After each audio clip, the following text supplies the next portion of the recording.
Imagine this. You walk into a job interview, the interviewer smiles and asks, "So, tell me about yourself." And suddenly, your mind goes completely blank. Oh no, I've been there, Emily. You start sweating, your hands shake. You say something like, I like pizza? Exactly. Today, we're going to make sure that never happens to you again because we're going to practice real job interview questions together. That's right.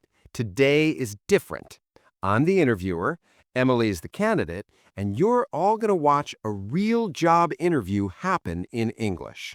And we're going to show you exactly how to answer each question with confidence. Hello, everyone, and welcome back to English with Arthur and Emily, where we help you speak English confidently in real situations. I'm Emily. And I'm Arthur. Today's episode is a full job interview simulation. We're going to act out a complete interview from start to finish. Arthur will play a hiring manager, and I'll play a confident job candidate. All right, after each question and answer, we'll pause and explain why the answer works, what phrases we used, and how you can use them too. So grab a notebook. You can copy these answers and adapt them for your own interviews. The job Emily is applying for is marketing coordinator at a technology company. Are you ready, Emily? Ready, let's do this. Great. Let's begin the simulation. Good morning, Emily. Thank you for coming in today. Good morning. Thank you so much for having me. I'm really excited to be here. Please have a seat. Did you find the office okay? Yes, I did. The directions were very clear. And I have to say, your office space is beautiful. I love the natural light. Thank you. We just moved here last year. Well, let's get started. So, Emily, let's begin with a simple question. Can you tell me a bit about yourself? Of course, I'm a marketing professional with about 4 years of experience in digital marketing. I started my career at a small startup where I managed social media and email campaigns. After 2 years, I moved to a mid-sized tech company where I currently work as a marketing specialist. I focus on content creation and campaign analytics. I'm passionate about using data to understand customer behavior and create marketing strategies that really connect with people. Outside of work, I love attending marketing webinars, and I'm actually learning graphic design in my free time. That's wonderful. Great background. Okay, let's pause the interview for a moment. Did you hear how I structured that answer? Emily used the perfect formula. She started with her current professional identity. I'm a marketing professional with 4 years of experience in digital marketing. Then I gave my career timeline. I started at a startup, then moved to a tech company. This shows growth and progression. She also mentioned specific skills: social media, email campaigns, content creation, analytics. This gives me a clear picture of what she can do. And I showed passion. I said, I'm passionate about using data. Passion is important. Finally, she ended with something personal but professional: learning graphic design. This shows she's always growing and learning. The key is to keep it around 60 to 90 seconds. Don't talk for 5 minutes. Exactly. Now, let's continue the interview. So, Emily, why do you want to work for our company specifically? That's a great question. I've been following your company for about a year now, and I'm really impressed by your commitment to innovation in the tech space. I read about your recent AI-powered customer service tool that launched last month, and I think it's brilliant. What excites me most is that you don't just create technology. You focus on how technology can solve real human problems. I believe my experience in creating customer-focused marketing campaigns would be a great fit here. I'm looking for a place where I can grow and contribute to meaningful work, and I see that opportunity with your company. I appreciate that you've done your research. That's impressive. Okay, this question is so important. Yes. Why do you want to work here is a test. The interviewer wants to know, did you research us or are you just applying everywhere? So I did 3 things. First, I showed I've been following the company. I said for about a year now. Second, she mentioned something very specific, the AI customer service tool that launched last month. This shows I did my homework. I didn't just look at the homepage, I read their recent news. Third, she connected her skills to their needs. She said her customer-focused marketing campaigns would fit with their focus on solving human problems. Here's what not to say: I need a job, or you pay well, or it's close to my house. Right. Even if those things are true, focus on what you admire about the company and how you can contribute. Before any interview, spend at least 30 minutes on the company website. Look at their products, their news, their mission statement. Okay, back to the interview. Emily, what would you say is your greatest strength? I would say my greatest strength is creative problem solving, especially under pressure. Let me give you an example. In my current role, we planned a major product launch campaign. 3 days before the launch, our main advertising partner had a technical issue and couldn't run our ads.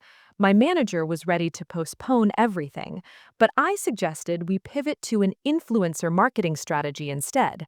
I quickly reached out to 5 micro-influencers in our niche, negotiated partnerships, and we launched on time. The campaign actually performed 30% better than our original plan because the influencer content felt more authentic to our audience. I learned that sometimes constraints force you to find better solutions. That's an excellent example. Perfect star method. Right. Let's break down the STAR method for our listeners. STAR means situation, task, action, and result. It's the best way to answer strength questions with real examples. The situation was our advertising partner had technical issues 3 days before the launch. The task was we needed to launch on time without losing the campaign. The action was I suggested influencer marketing, contacted 5 influencers, and negotiated quickly. And the result was we launched on time and performed 30% better than expected. See, I didn't just say I'm a creative problem solver, I proved it with a real story and numbers.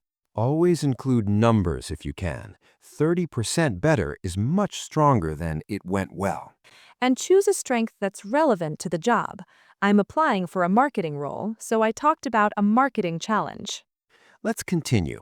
Now, can you tell me about a weakness or an area where you're working to improve? Sure, I would say that I sometimes take on too many projects at once because I'm enthusiastic about trying new things. For example, last year I volunteered for 3 different committees at work: the social media team, the events committee, and a diversity initiative. I was excited about all of them, but after a few weeks, I realized I was spreading myself too thin and not giving my best to any single project. So I had an honest conversation with my manager, and we prioritized which projects were most important. Since then, I've learned to be more strategic about what I commit to. Now I ask myself, does this align with my main goals? And do I have the bandwidth to do this well? This has helped me deliver higher quality work on fewer projects. I appreciate your honesty and self-awareness. Okay, the weakness question is tricky. Yes, many people struggle with this one. The key is to choose a real weakness. Don't say fake things like, I work too hard or I'm a perfectionist. Right. Interviewers hear those answers every day. They sound insincere. So I chose something real. I sometimes take on too many projects. This is an actual weakness. But she did something smart. She explained how it affected her work, spreading herself too thin. And then, this is crucial, I showed what I'm doing to fix it. I talked to my manager, I learned to prioritize. I now ask myself strategic questions. This shows three things: self-awareness, willingness to improve, and proactive problem solving. Here's the helpful tip. Choose a weakness that's real but not a deal breaker. Don't say, I'm always late or I don't like people. Right. Choose something you're genuinely working on. Okay, next question. Emily, where do you see yourself in 5 years?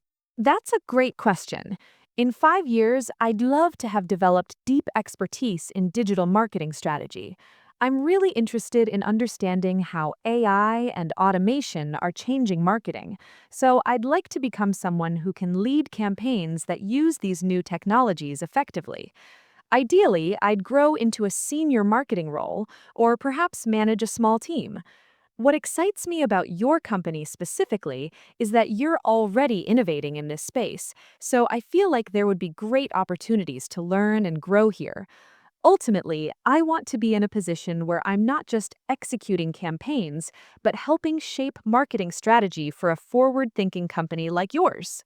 Wonderful. It's clear you've thought about your career path. This question tests whether you're serious about staying with the company. Right, so I showed ambition. I want to grow, lead, manage a team. But she also connected it to our company. She mentioned our innovation in AI and said she wants to grow here. I didn't say, I'll probably start my own business or I want to work for a bigger company. That would tell me she's going to leave. Instead, I painted a picture where my future and the company's future align. We grow together. It's okay to be a bit general. You don't need every detail planned. Just show direction and commitment. Exactly. Show you're thinking ahead, but that you're thinking ahead with them. Okay, let's finish the interview. Well, Emily, those are all my questions. Do you have any questions for me? Yes, actually, I have a few. First, what does success look like in this role? Like, if I'm here for 6 months, what would tell you I'm doing a great job? Great question. Success would mean you're independently managing at least two major campaigns, collaborating well with the design and sales teams, and bringing fresh ideas to our team meetings. That's really helpful. Thank you. My second question is, what do you enjoy most about working here? Honestly, the people. We have a collaborative culture where everyone supports each other, and the company really invests in employee development. That's wonderful to hear. Last question. What are the next steps in the interview process? We're interviewing candidates this week, and we'll make a decision by next Friday. You'll hear from us either way. Perfect. Thank you so much for your time today, Arthur. I'm really excited about this opportunity. Thank you, Emily. We'll be in touch soon. And that's a wrap. Emily, you asked great questions at the end. Yes, always prepare 2 to 4 questions to ask the interviewer. Never say, no, I don't have any questions. That sounds like you're not interested. Good questions include, what does success look like? What do you enjoy about working here? What are the team dynamics like? What are the next steps? Helpful. Avoid asking about salary or vacation time in the first interview unless they bring it up first. Right. Focus on the role, the team, and the company culture. Okay, everyone, let's summarize with some quick tips. Tip 1. Prepare stories. Have 3 to 5 stories about your achievements ready. Tip 2, use the STAR method: situation, task, action, result. It works for almost every question. Tip 3. Research the company. Spend at least 30 minutes before the interview. On tip 4, practice out loud. Don't just think about answers, actually say them. Tip 5. Ask questions at the end. Prepare at least 3 questions. And remember, it's okay to pause and think before answering. Take a breath. Interviews are conversations, not interrogations. Be yourself, your professional, prepared self. All right, everyone, that was a complete job interview simulation. We covered 5 major questions plus the closing. How did you feel watching that? Now it's time for our question of the day. Here it is. If you were in this interview, what question would be the hardest for you to answer and why? Leave your answer in the comments below. We read every single comment and we love hearing from you. And if this episode helped you, please give us a thumbs up and subscribe to English with Arthur and Emily. Share this with a friend who's job hunting or preparing for interviews. Let's help each other succeed. Remember, every expert was once a beginner. Every successful person faced interviews just like you.